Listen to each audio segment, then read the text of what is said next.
Bismillahirrahmanirrahim. Bismillahirrahmanirrahim.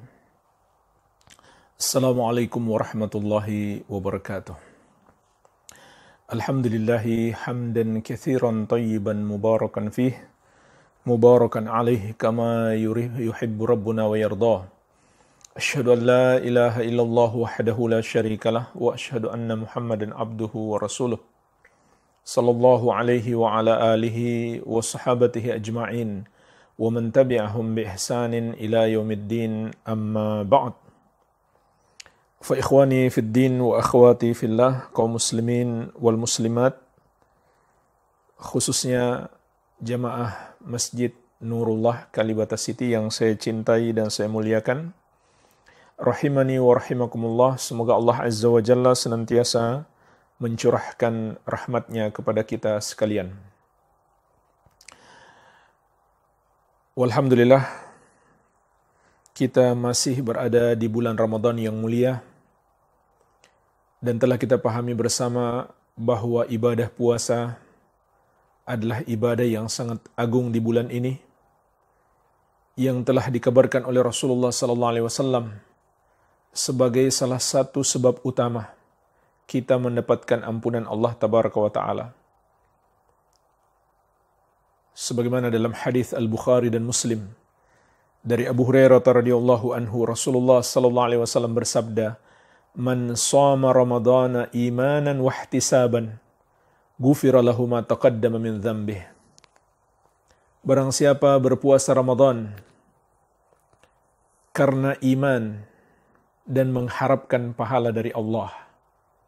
Karena iman, yaitu mengimani semua yang Allah wajibkan untuk diimani, terutama rukun iman yang 6, dan juga tentunya mengimani kewajiban puasa. Dan mengharapkan pahala, artinya mengharapkan balasan semata-mata dari Allah, bukan menginginkan pujian manusia.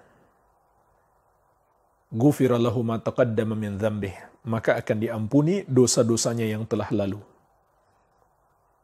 Subhanallah, ini di antara keindahan bulan Ramadan, yaitu Allah Azza wa Jalla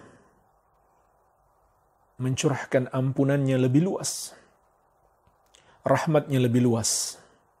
Akan tetapi kita harus menggapainya dengan amalan yang disyariatkan, di antaranya berpuasa Ramadan. Oleh karena itu jemaah sekalian, kita harus jaga puasa kita dari hal-hal yang dapat membatalkannya. Itulah sebabnya kita harus mengetahui apa saja mubtilatus siyam atau muftiratus siyam, pembatal-pembatal puasa, agar puasa kita tetap sah dan insya Allah diterima oleh Allah Tabaraka wa Ta'ala. Maka kita harus jaga puasa kita dari pembatal-pembatalnya.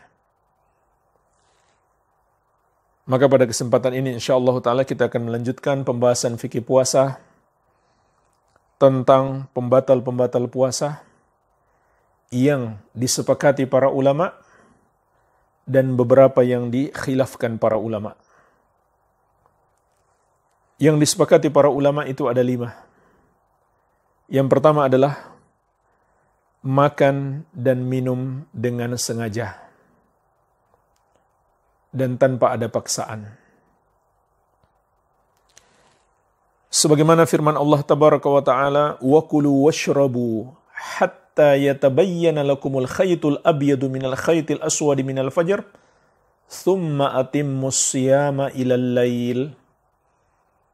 Dan makanlah serta minumlah kalian sampai menjadi jelas benang putih dari benang yang hitam, yaitu terbitnya fajar atau masuknya waktu subuh. Kemudian sempurnakan puasa kalian sampai malam. Surat Al-Baqarah ayat 187. Sampai malam, yaitu sampai terbenamnya matahari atau masuknya waktu maghrib. Maka dalam ayat ini Allah Azza wa Jalla mempersilahkan kita untuk makan dan minum sampai mulainya waktu berpuasa, yaitu waktu subuh, sampai terbenam matahari atau waktu maghrib. Maka ayat ini jelas, makan dan minum membatalkan puasa. Dan juga dalam hadis yang diriwayatkan Al-Bukhari dan Muslim dari Abu Hurairah radhiyallahu anhu, setelah Rasulullah sallallahu alaihi wasallam menjelaskan tentang dilipat gandakannya berbagai macam amalan ibadah. Kemudian beliau berkata, qala Allahu azza wa jalla, Allah azza wa jalla berfirman, illa sawma fa innahu li wa ana ajzi bihi, kecuali puasa.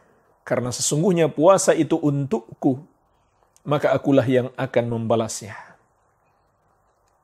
Maksudnya Allah tidak sebutkan berapa banyak balasan untuk ibadah puasa. Karena Allah tabaraka wa ta'ala akan melipat gandakannya sampai kelipatan yang kita tidak ketahui. Karena saking banyaknya Allah tidak memberitahukan kepada kita. Kenapa jemaah sekalian puasa sedemikian besar pahalanya? Yada'u syahwatahu wa ta'amahu min ajli. Karena orang yang berpuasa itu telah meninggalkan syahwatnya dan makannya karena aku, kata Allah. Jadi menunjukkan bahwa makan, begitu pula minum, membatalkan puasa. Dan di riwayat yang lain, yada'u ta'amahu wa syarabahu. Kata Allah, dia meninggalkan makannya dan minumnya. Dan ini disepakati para ulama, tidak ada perbedaan pendapat, memakan makanan atau meminum minuman yang dapat menguatkan tubuh adalah pembatal puasa. Inilah yang pertama. Yang kedua, berhubungan suami istri. Berhubungan suami istri. Berdasarkan firman Allah, uhilla lakum laylatas siyamir rafathu ila nisaikum. Dihalalkan bagi kalian di malam bulan puasa untuk berhubungan dengan istri-istri kalian.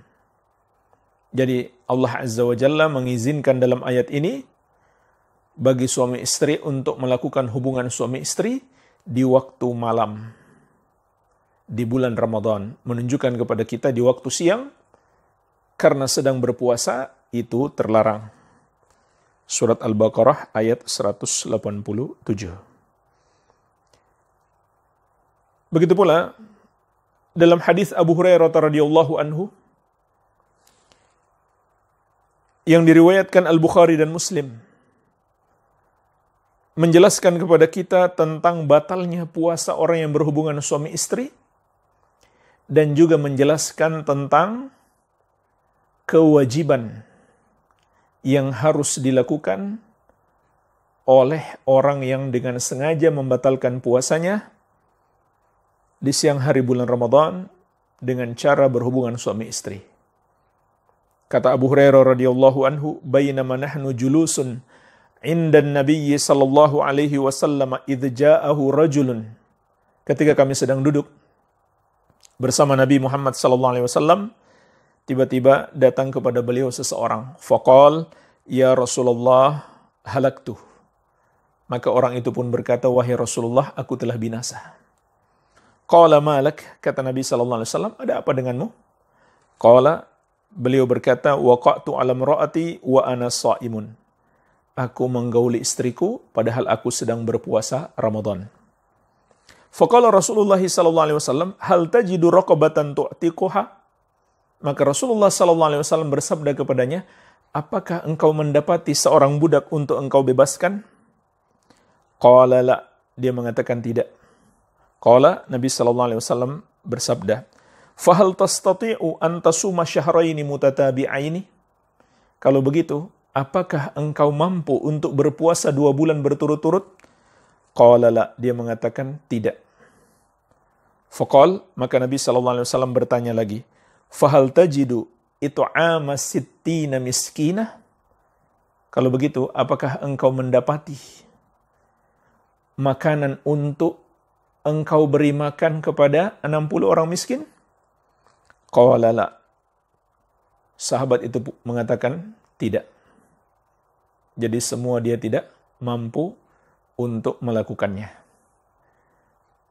Namun kita bisa memetik pelajaran dari hadis ini bahwa orang yang berhubungan suami istri di siang hari bulan Ramadan, batal puasanya. Dan ini juga berdasarkan ijma' ulama, tidak ada perbedaan pendapat. Dan hadis ini juga memberi keterangan. Di samping dia harus bertobat, karena itu dosa yang sangat besar, dia juga harus membayar kafarah. Apa kafarahnya? Ada 3. Dia memilih sesuai urutan. Urutan yang pertama, membebaskan seorang budak beriman.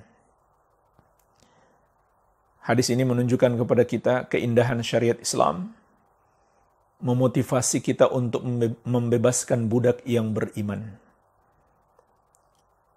Dan memberi hukuman kepada orang yang melakukan kesalahan tertentu dengan membebaskan budak. Kalau tidak mampu, maka puasa 2 bulan berturut-turut. 2 bulan berturut-turut tidak boleh putus, kecuali karena uzur syar'i. Andai putus tanpa uzur syar'i, maka harus dimulai lagi dari awal. Kalau tidak mampu juga, maka memberi makan 60 orang miskin. Memberi makan 60 orang miskin. Berapa kadarnya untuk 1 orang miskin? Kadarnya adalah setengah sok, sebagaimana dalam hadis Ka'ab bin Ujrah radhiyallahu anhu. Setengah sok itu adalah kurang lebih 1,5 kilogram bahan makanan pokok kita, yaitu beras. Dan harus diberikan kepada 60 orang miskin. Beda dengan fidyah. Fidyah yang telah kita bahas dalam permasalahan orang yang sudah tidak mampu berpuasa, yaitu 2 golongan. Pertama, orang tua. Yang kedua, orang sakit yang sudah sulit diharapkan kesembuhannya. Apa kewajiban mereka? Membayar fidyah. Membayar fidyah di situ boleh diberikan walau tidak kepada 30 orang miskin. Namun dalam denda berhubungan suami istri di siang hari bulan Ramadan harus kepada 60 orang miskin. Setiap 1 orang miskin mendapatkan 1,5 kilogram bahan makanan pokok. Di negeri kita adalah beras. Itulah yang harus dilakukan oleh orang yang membatalkan puasanya dengan sengaja tanpa ada paksaan di siang hari bulan Ramadan. Dan tentu yang lebih penting lagi, dia harus bertobat kepada Allah, karena itu adalah dosa yang sangat besar sekali. Sebagaimana telah kita jelaskan dalam pembahasan bahaya meninggalkan puasa. Ya.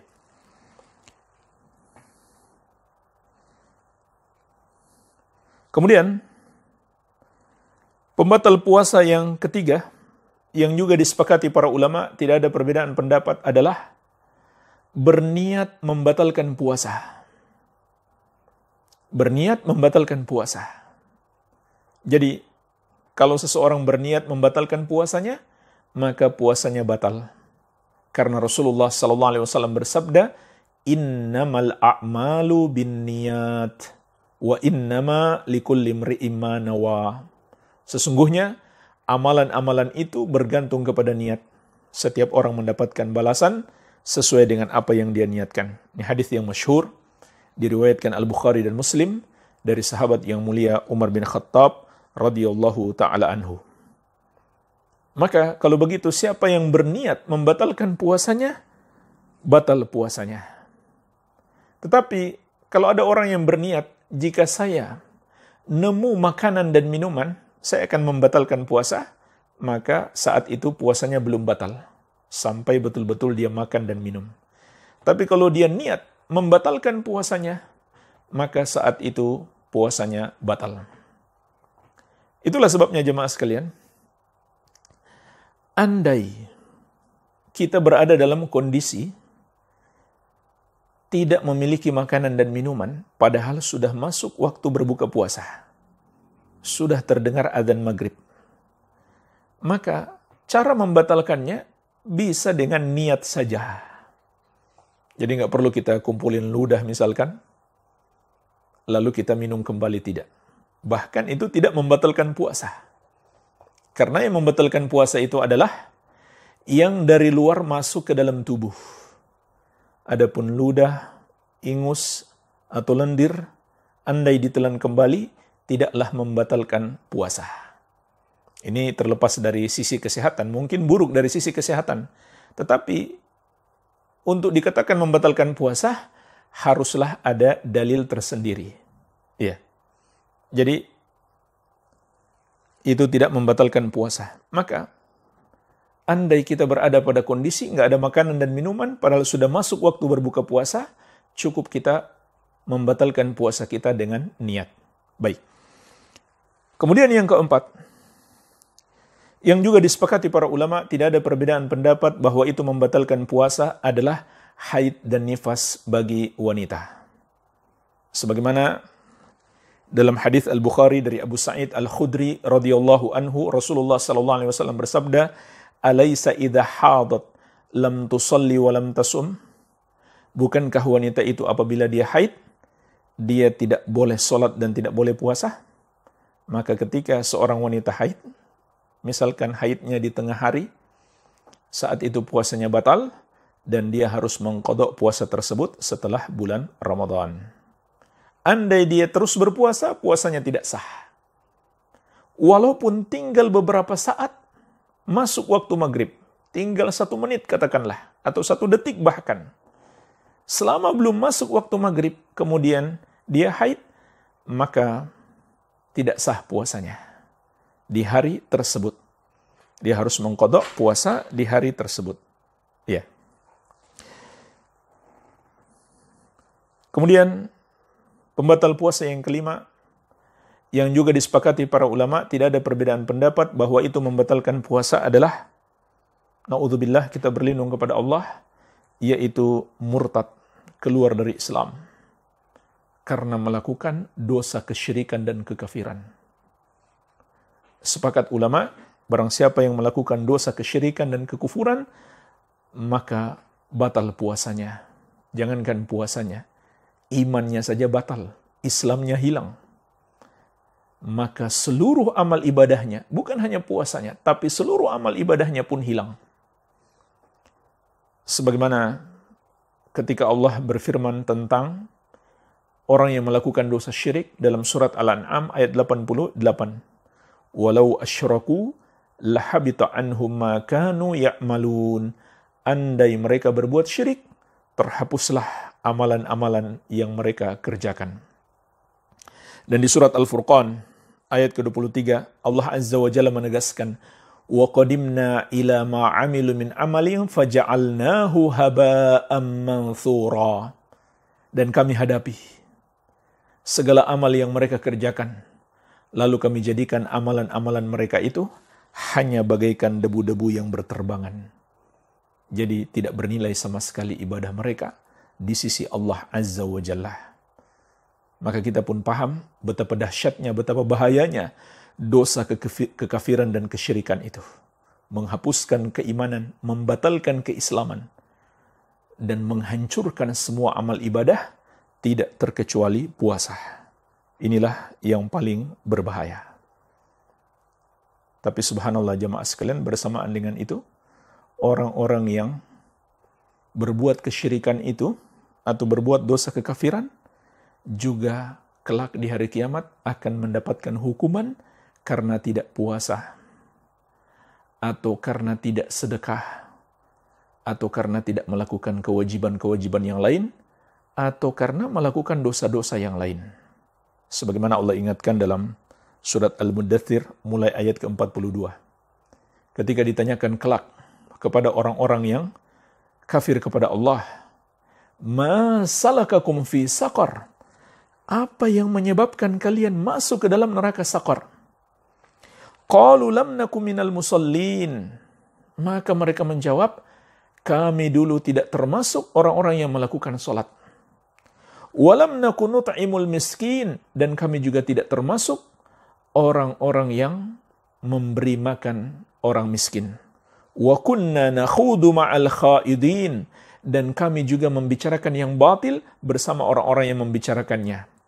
Wa kunna nukadzibu biyaumiddin, dan kami juga mendustakan hari kiamat. Hatta atanal yakin, sampai datang kepada kami kematian. Na'udzubillah, inilah dosa-dosa yang mereka lakukan. Di situ ada berbagai macam kekufuran, tapi ada juga yang tidak sampai kufur, yaitu tidak memberi makan orang miskin. Artinya, semua dosa-dosa walaupun tidak sampai kekufuran yang mereka lakukan, termasuk meninggalkan puasa, juga mereka akan mendapatkan siksaannya atau azabnya. Waliyadzubillah. Jadi ini bahaya kekafiran. Orang kafir kalau dia puasa tidak sah, kalau dia tidak puasa, dia akan mendapatkan hukuman karena tidak puasa. Kalau begitu gimana solusinya? Tentu dia harus menjadi orang yang beriman, kembali masuk Islam, agar Allah menerima amal ibadahnya. Baik, inilah jemaah sekalian, 5 pembatal puasa yang disepakati para ulama. Berikutnya akan kita bahas beberapa pembatal puasa yang diperselisihkan para ulama. Sesungguhnya yang diperselisihkan para ulama itu sangat banyak. InsyaAllah ta'ala kita akan menyebutkan beberapa di antaranya. Yang diperselisihkan para ulama sebagai pembatal puasa dikiaskan kepada makan dan minum. Dikiaskan kepada makan dan minum. Maka perselisihan itu ada 2 bentuk. Perbedaan pendapat di situ ada 2 macam.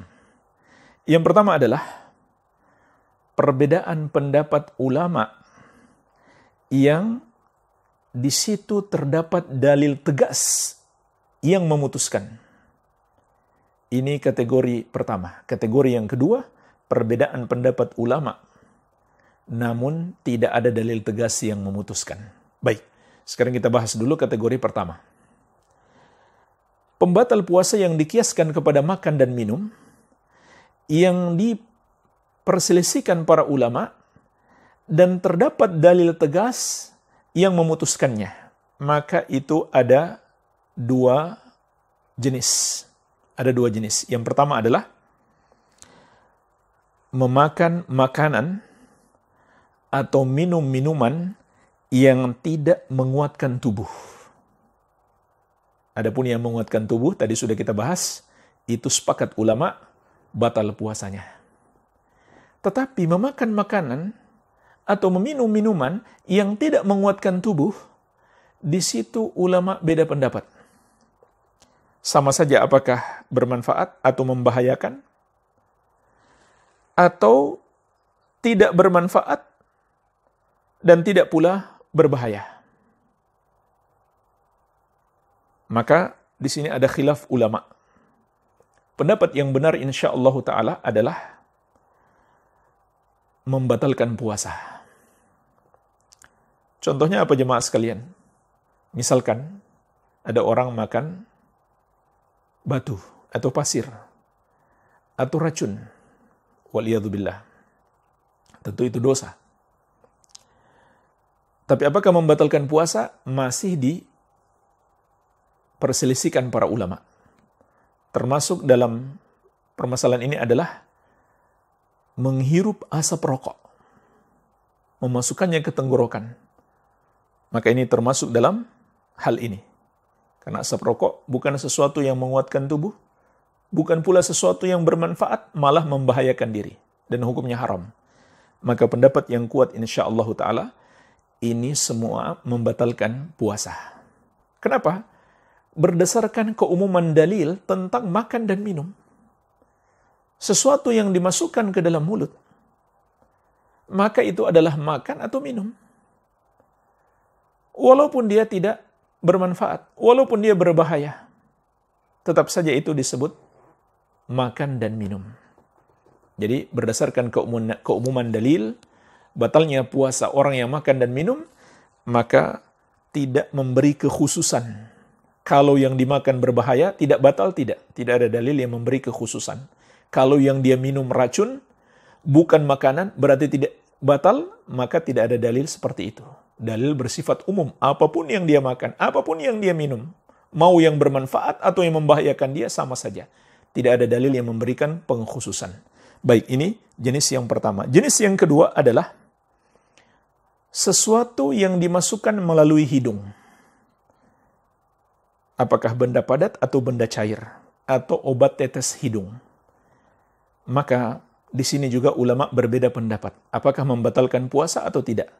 Namun terdapat dalil tegas yang menunjukkan itu adalah batal puasa. Inilah pendapat yang lebih kuat. Karena ada dalil yang menunjukkan itu batal puasa, yaitu hadis Laqit bin Sabrah radhiyallahu anhu yang diriwayatkan Abu Daud dan Tirmidzi. Rasulullah sallallahu alaihi wasallam bersabda, "Asbigil wudu'a wa khallil bainal asabi wa balik fil istinsyaqi illa an takuna sha'imah." Sempurnakanlah wudu dan cucilah sela-sela jari, dan bersungguh-sungguhlah dalam menghirup air ke hidung, kecuali engkau sedang berpuasa. Jadi jemaah sekalian, ini sunnah Nabi Sallallahu Alaihi Wasallam. Kalau kita berwudu, menghirup air ke hidung itu betul-betul kita lakukan sungguh-sungguh sampai ke ujung hidung yang paling dalam.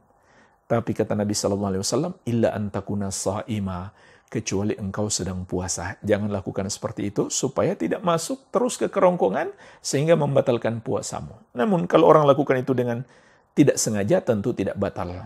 Ya, yang batal adalah dengan sengaja. Sebagaimana insya Allah akan kita sebutkan di akhir pembahasan, ada syarat-syarat batalnya puasa. Ya.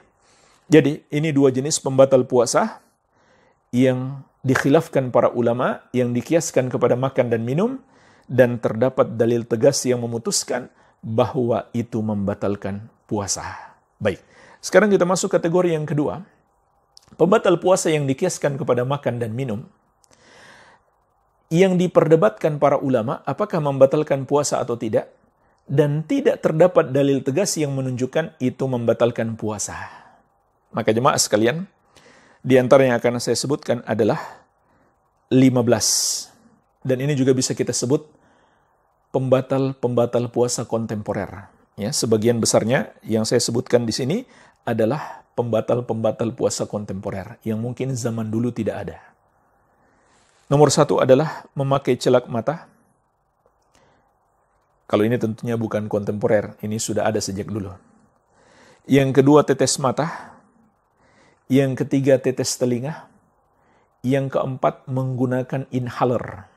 Nah, ini mungkin masuk dalam pembatal puasa kontemporer yang diperselisihkan para ulama. Kalau misalkan ada orang sakit asma, lalu dia menggunakan inhaler, batalkah puasanya atau tidak? Semisal dengan itu menghirup aromaterapi atau menghirup gas obat bius atau sekedar mencium bau dan yang semisalnya. Ini yang keempat. Yang kelima, menggosok gigi dengan pasta gigi atau odol, Pepsodent kah, Siwak F, atau yang lainnya. Atau menggunakan obat kumur. Atau obat yang diletakkan di mulut, namun tidak sampai ditelan. Dan yang semisalnya. Ini yang kelima. Kemudian yang keenam, menggunakan minyak gosok atau koyo yang menyerap ke dalam tubuh. Yang ketujuh, infus yang menguatkan tubuh. Yang kedelapan, infus yang tidak menguatkan tubuh. Yang kesembilan, suntikan yang menguatkan tubuh. Yang kesepuluh, suntikan yang tidak menguatkan tubuh. Seperti hanya suntikan obat. Begitu pula infus yang tidak menguatkan tubuh, hanya dimasukkan obat. Yang ke-11, memasukkan sesuatu melalui saluran kencing. Misal ada obat tertentu yang dimasukkan melalui saluran kencing. Yang ke-12, memasukkan sesuatu ke perut melalui kemaluan depan. Yang ke-13, memasukkan sesuatu ke perut melalui anus. Contohnya ada obat penurun panas, dimasukkan melalui anus, begitu pula obat untuk melancarkan buang air besar. Yang ke-14, memasukkan alat melalui mulut untuk meneropong isi perut, atau mungkin diistilahkan dengan endoskopi, atau untuk menarik sesuatu dari perut. Yang ke-15, memasukkan sesuatu ke perut melalui luka robek di perut. Inilah jemaah sekalian, 15 poin yang diperdebatkan para ulama, apakah termasuk pembatal puasa atau tidak. Dan tidak ada dalil tegas yang memutuskannya, batal puasa atau tidak. Maka ulama kemudian berbeda pendapat. Ada yang mengatakan semuanya membatalkan puasa, ada yang mengatakan sebagiannya membatalkan puasa, dan ada yang mengatakan semuanya tidak membatalkan puasa. Maka pendapat yang benar insyaallah ta'ala adalah semuanya tidak membatalkan puasa. Dan inilah yang dikuatkan oleh Syekhul Islam Ibn Taimiyah dan juga dipilih oleh Syekh Muhammad bin Shalih Al-Utsaimin di dalam Asy-Syarhul Mumti'. Bahwa ini semuanya tidak membatalkan puasa. Kenapa jemaah sekalian? Karena tidak ada dalil. Karena tidak ada dalil yang menunjukkannya. Iya. Akan tetapi jemaah sekalian, dari semua pembatal puasa ini yang paling kuat khilafnya adalah pada infus dan suntikan yang menguatkan tubuh. Karena itu sangat mirip dengan makanan. Sangat mirip dengan makanan. Sama-sama menguatkan tubuh. Sehingga banyak ulama berpendapat infus dan suntikan yang menguatkan tubuh maknanya sama dengan makanan. Sehingga kiasnya jelas. Ada illah yang sama. Sama-sama menguatkan tubuh. Dan inilah pendapat yang dipilih juga oleh Lajnah Daimah. Bahwa infus dan suntikan yang menguatkan tubuh membatalkan puasa. Namun Syekh Muhammad bin Shalih Al-Utsaimin memandang ilahnya bukan sekedar menguatkan tubuh. Ada ilah yang lain,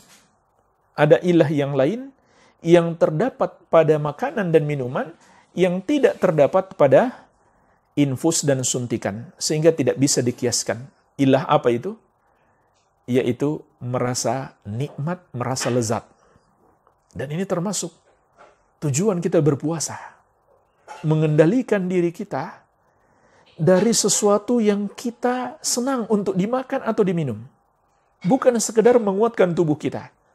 Ini penjelasan yang sangat bagus sekali dijelaskan oleh Syekh Muhammad bin Shalih Al-Utsaimin rahimahullah, sehingga insyaallah pendapat yang lebih kuat itu tidaklah membatalkan puasa. Itu tidaklah membatalkan puasa. Dan juga beliau menjelaskan kaidah yang sangat penting. Saya nukilkan apa kata beliau dalam Asy-Syarhul Mumti'. Tsumma ladaina qaidah muhimmah. Kemudian kita memiliki kaidah yang sangat penting li talibil ilmi, bagi seorang penuntut ilmu. Wa hiya annana idza syakakna fi syai' amuftirun huwa amla, yaitu apabila kita ragu pada sesuatu apakah membatalkan puasa atau tidak, fal aslu adamul fitr, maka hukum asalnya adalah tidak batal. Karena tidak ada dalil. Karena tidak ada dalil. Untuk menghukumi sesuatu membatalkan puasa harus berdasarkan dalil. Jadi ketika kita ragu sesuatu itu membatalkan puasa atau tidak, maka kita kembalikan kepada hukum asal. Hukum asalnya tidak batal. Sampai ada dalil yang meyakinkan kita bahwa itu membatalkan puasa. Ya, sampai beliau berkata, wala najra'u ala an nufsida ibadata muta'abbid lillahi illa bidalilin wadihin yakunu lana hujjatan indallahi azza wa jalla. Maka janganlah kita lancang untuk merusak ibadahnya orang yang beribadah kepada Allah kecuali dengan dalil yang jelas yang akan menjadi hujjah bagi kita di sisi Allah azza wa jalla. Subhanallah, ini nasihat yang sangat penting sekali bagi para penuntut ilmu. Hati-hati dalam berfatwa. Hati-hati dalam menjawab pertanyaan. Ketika kita mengatakan itu batal puasa, berarti kita katakan puasa kamu rusak. Maka ini pertanggungjawabannya besar sekali di sisi Allah azza wa jalla kelak di hari kiamat. Iya, jadi berhati-hati itu lebih baik. Namun Syekh Ibnu Utsaimin rahimahullah ta'ala juga menjelaskan dua pengecualian. Pengecualian yang pertama, ketika dimasukkan alat untuk meneropong isi perut, dimasukkan dari mulut, atau mungkin dimasukkan melalui hidung, tapi biasanya dari mulut, atau untuk menarik sesuatu dari perut, maka apabila di alat tersebut terdapat minyak atau cairan, kemudian masuk ke perut, itu membatalkan puasa. Karena dia masuk melalui jalur makanan dan minuman, sehingga dia jelas bermakna makanan dan minuman. Sebagaimana telah kita bahas tadi, zat apapun yang masuk melalui jalur makanan dan minuman, yaitu melalui mulut atau melalui hidung, ya, melalui hidung karena ada hadis Lakit bin Sobrah radhiyallahu anhu yang telah kita sebutkan tadi, maka itu membatalkan puasa. Baik, ini pengecualian yang pertama. Pengecualian yang kedua, ketika seseorang itu makan bukan lagi dari mulut. Waliyadzubillah, kita berlindung kepada Allah dari segala musibah dan malapetaka. Misalkan ada orang ditimpa musibah, sehingga mulutnya sudah tidak lagi bisa berfungsi untuk makan. Maka makanannya dimasukkan melalui anggota tubuh yang lain. Apakah melalui luka di perut misalkan, atau melalui suntikan, atau melalui infus. Maka saat itu otomatis disebut makan dan minum. Walaupun dia tidak merasa lezat, karena mulutnya sudah nggak bisa lagi menerima makanan, dikarenakan satu penyakit atau satu penghalang. Maka saat itu, walaupun dimasukkan bukan melalui mulut atau hidung, membatalkan puasa ketika anggota tubuh yang lain itu sudah berfungsi seperti mulut dan hidung untuk memasukkan makanan dan minuman. Iya. Baik, inilah jemaah sekalian, perbedaan pendapat ulama terkait pembatal-pembatal puasa yang dikiaskan kepada makan dan minum. Kemudian,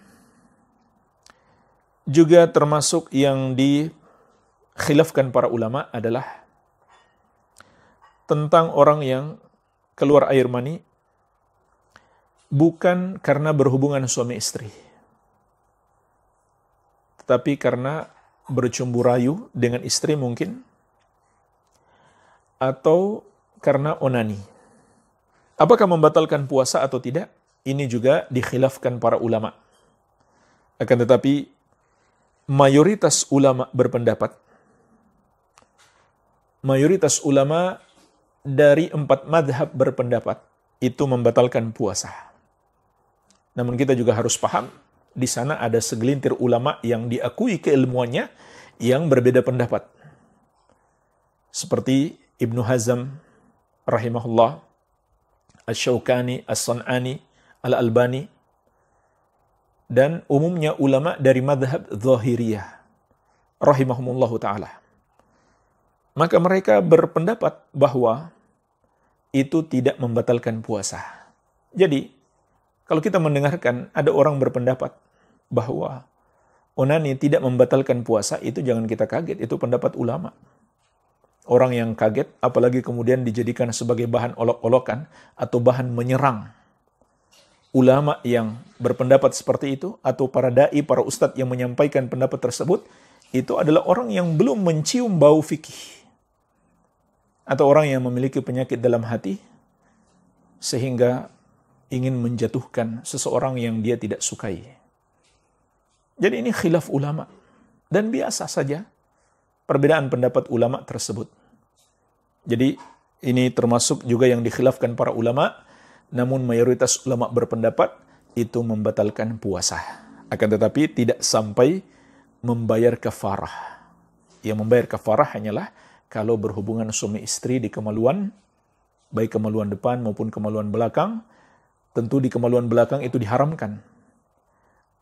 Namun perlu kita jelaskan, itu juga mengharuskan untuk membayar kafarah.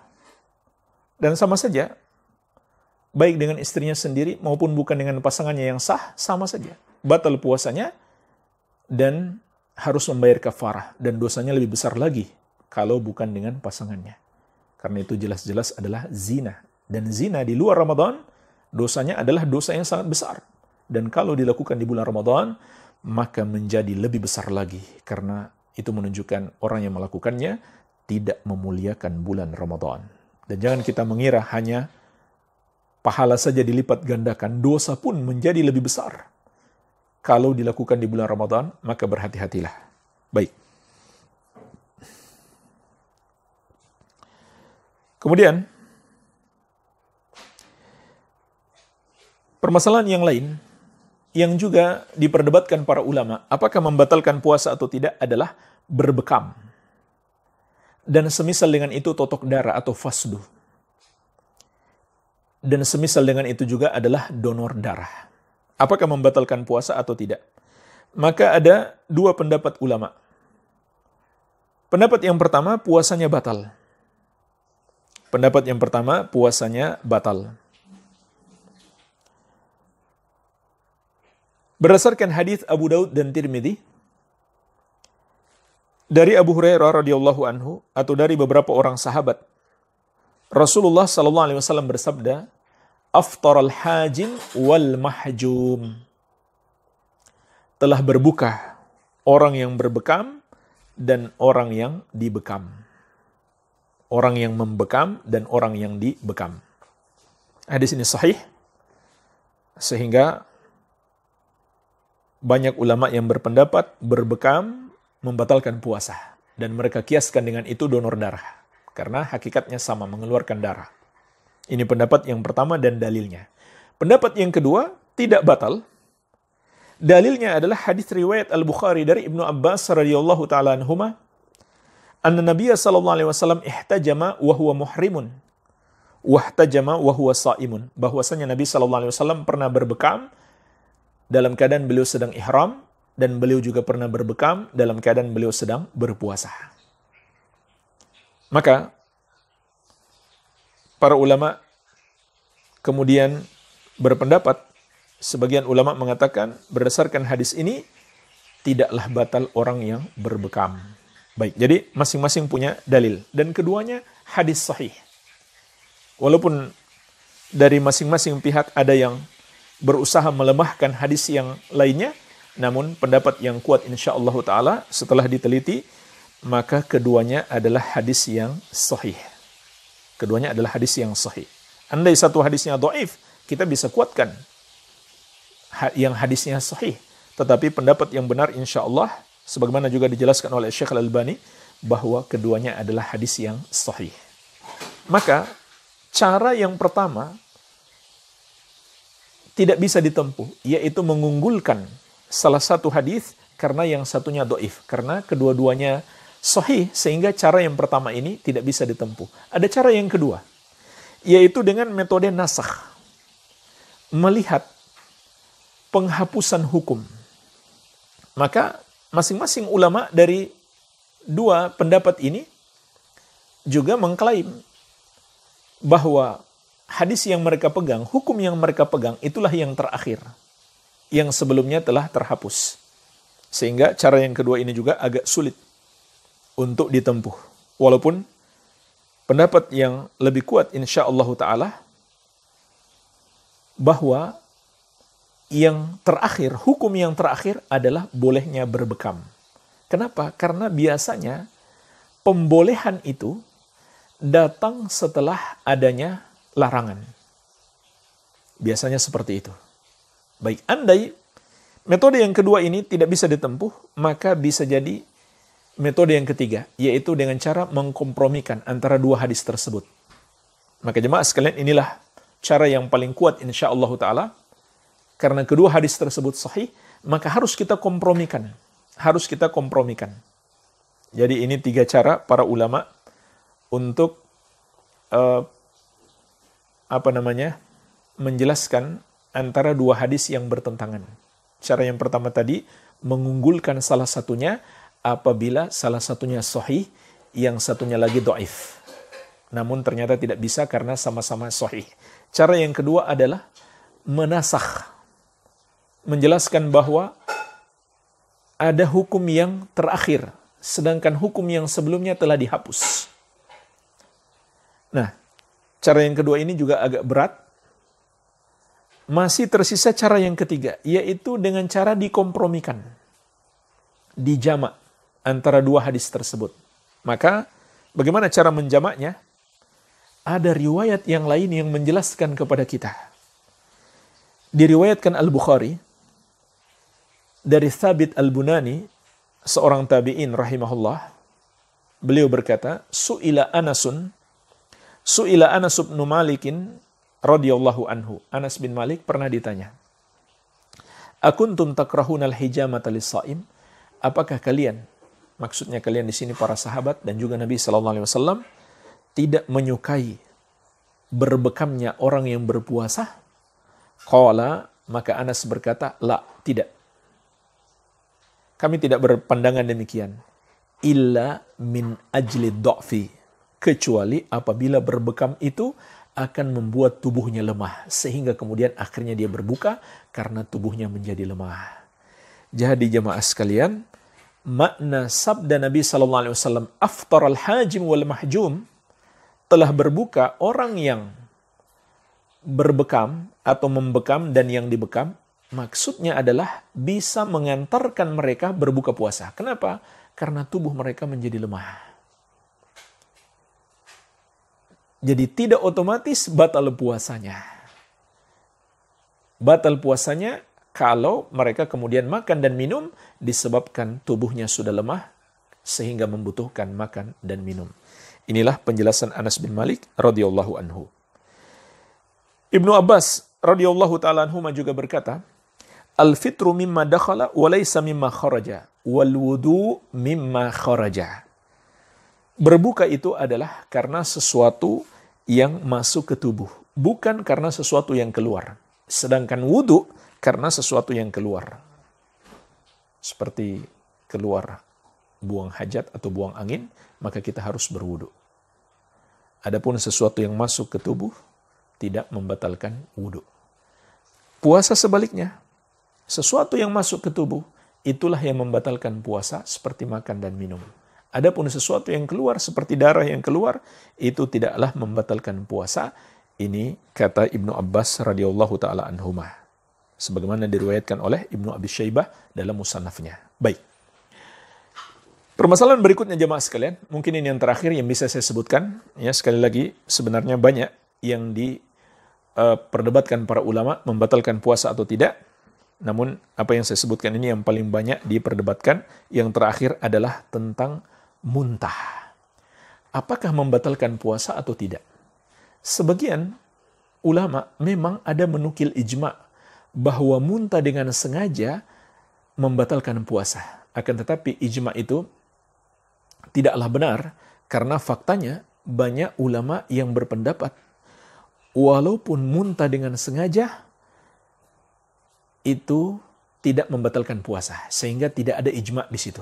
Pendapat yang benar insyaallah taala tidak ada ijma' bahwa muntah dengan sengaja membatalkan puasa. Ya. Sebagaimana kata Al-Khattabi rahimahullah dalam Syarhul Bukhari, wa ajma' al-fuqaha anna man dhara'ahu al-qai' fala qada'a alayhi wa ikhtalafu fi man istaqa'a. Wa ikhtalafu fi man istaqa'a. Dan para fuqaha sepakat bahwasannya orang yang muntah dengan sengaja tidak ada qada atasnya. Tidak ada qada atasnya, artinya tidak batal puasanya. Dan mereka berbeda pendapat pada orang yang muntah dengan sengaja. Apakah qada atau tidak? Apakah batal puasanya atau tidak? Jadi jemaah sekalian, barangkali inilah yang benar. Yang disepakati para ulama hanyalah muntah tanpa sengaja, yaitu tidak batal, sepakat ulama. Adapun muntah dengan sengaja, maka ulama masih berbeda pendapat. Apakah membatalkan puasa atau tidak? Ini keterangan Ibnu Battal, ya bukan Al-Khattabi ya, tapi Ibnu Battal rahimahullahu taala. Baik. Nah, sekarang kita lihat apa yang mendasari para ulama yang berpendapat muntah dengan sengaja itu membatalkan puasa. Hadis Abu Hurairah radhiyallahu anhu yang diriwayatkan Ahmad, Abu Daud, At-Tirmidzi dan yang lainnya. Rasulullah sallallahu alaihi wasallam bersabda, "Man dhara'ahu al-qai' fala qada'a alaihi, wa man istaqa'a fa alaihi al-qada'." Barang siapa yang muntah dengan sengaja, barang siapa yang muntah tanpa sengaja, maka tidak ada qada atasnya. Artinya tidak batal puasanya. Dan barang siapa sengaja muntah, maka atasnya qada, artinya batal puasanya. Inilah hadis yang menjadi dalil para ulama yang berpendapat bahwa muntah dengan sengaja membatalkan puasa. Sedangkan muntah tanpa sengaja tidak membatalkan puasa. Namun jemaah sekalian, banyak para ulama menilai hadis ini lemah. Seperti Imam Ahmad, Al-Bukhari, At-Tirmidzi, dan yang lainnya. Sehingga pendapat yang lebih kuat insyaAllah ta'ala, hadis ini lemah, hadis ini dhaif, maka tidak bisa dijadikan sebagai hujjah, sebagai dalil. Ya. Mungkin di kesempatan yang lain kita jelaskan sebab-sebab kedhaifannya. Namun pendapat yang kuat insyaAllah ta'ala bahwa hadis ini lemah. Ya. Dan sahabat Abu Hurairah sendiri yang meriwayatkan hadis tersebut, dalam riwayat Al-Bukhari beliau berkata, "Idza qa'a fala yuftir, innama yukhriju wa la yulij." Kalau seseorang itu muntah, maka puasanya tidaklah batal. Karena yang membatalkan itu, karena muntah itu kata beliau adalah mengeluarkan, bukan memasukkan.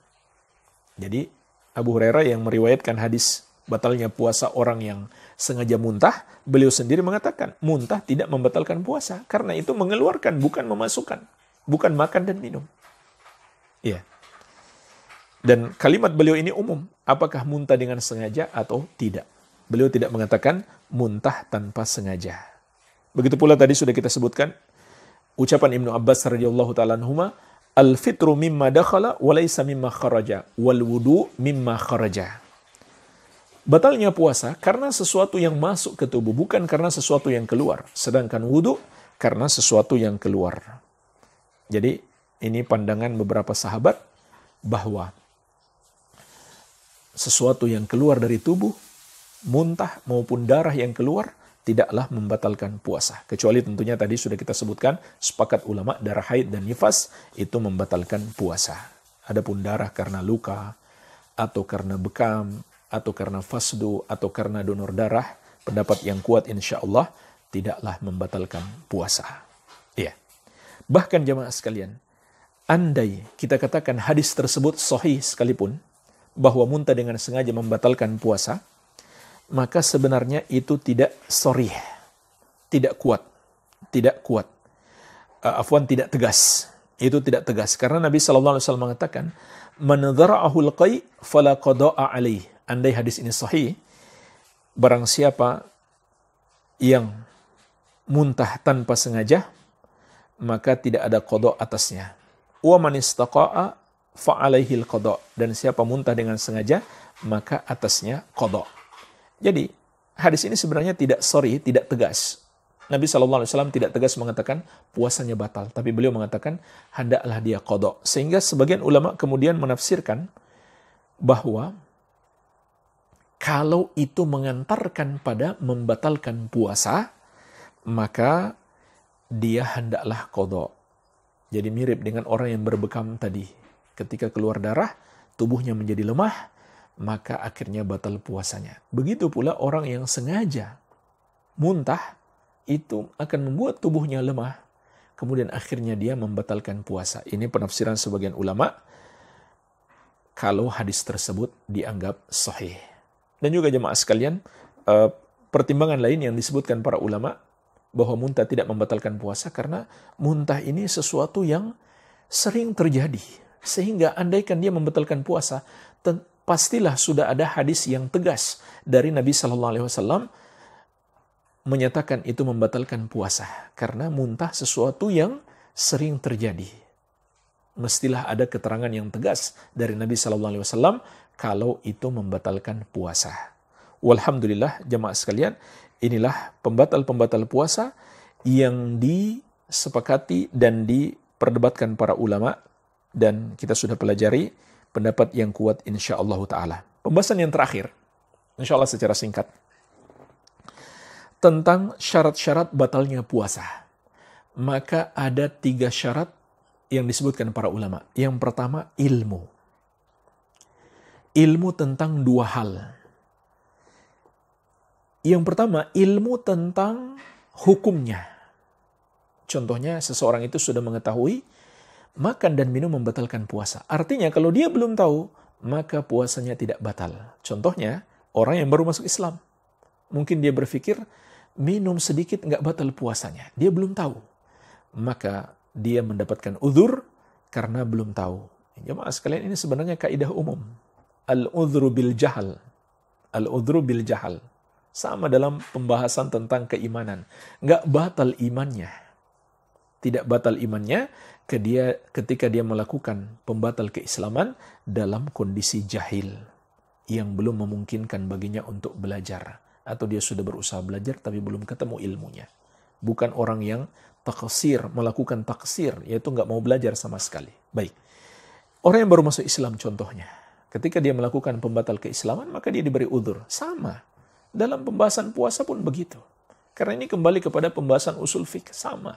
Dalam akidah pun dibahas berdasarkan usul fikih. Atau kaidah-kaidah fikih dalam syariat. Iya. Ilmu yang kedua adalah ilmu tentang waktu berbuka puasa. Apabila seseorang meyakini misalkan telah masuk waktu berbuka puasa. Karena dia lihat jam misalkan, kemudian dia lihat langit mendung, lalu dia yakin. Dia sudah sampai pada tahap yakin, waktu berbuka puasa telah masuk. Maka dia pun berbuka. Beberapa saat langit menjadi cerah. Maka ternyata belum malam. Matahari muncul kembali. Saat langit menjadi cerah, mendungnya hilang. Maka puasanya tidak batal. Puasanya tidak batal. Apa yang harus dia lakukan? Teruskan puasanya sampai matahari betul-betul tenggelam, barulah dia berbuka. Ya. Karena ini pernah terjadi juga di masa Nabi SAW. Para sahabat sudah yakin masuk waktu malam. Karena mendung, mereka pun berbuka. Beberapa saat, langit menjadi cerah, lalu terlihat matahari. Maka mereka meneruskan puasa mereka, kemudian berbuka lagi setelah masuk waktu berbuka puasa. Ya.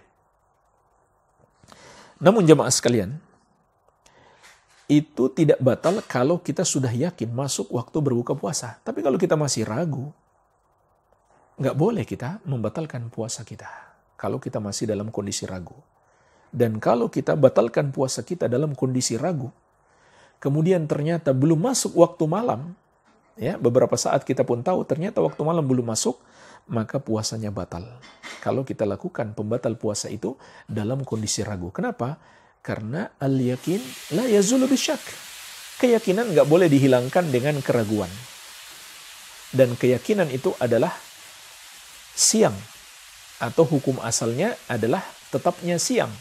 Sampai datang keyakinan telah masuk waktu malam. Sehingga kalau masih ragu, belum dapat dihukumi telah masuk waktu berbuka puasa. Baik, ini syarat yang pertama. Syarat yang kedua, dilakukan dalam keadaan ingat sedang berpuasa. Sehingga orang yang lupa tidak batal puasanya.